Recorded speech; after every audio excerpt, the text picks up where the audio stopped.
So, isa sa pinaka-advantage ngayon ng Y-Connect. Dati, ang Y-Connect, ito yung pinaka-ayaw ng mga ibang rider. Dahil, alam natin mga kabro, nagkakos daw ng lobat. Nalolobat yung battery, hindi na gumagana yung motor. So, nagkakos siya, tinatanggal na lang yung pinaka-module ng Y-Connect. Ngayon, magagamit na natin siya. Ito yung pinaka parang Google Map or navigation ng NMAX V3 na TechMax. So, ibig sabihin, yung Y-Connect system mga kabro, naka-built-in na. Ayan, nandito na siya mismo sa panel. So naka-built-in na siya mismo sa panel gauge.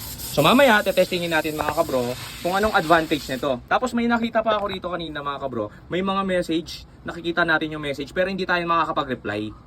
Ayan o. Yan niya. Na may message, may notification. Notification lang siya, yun o, Shopee. Ayan, may mga Shopee kasi tayo. Ayan o. So nandyan lahat. Ang galing, di ba?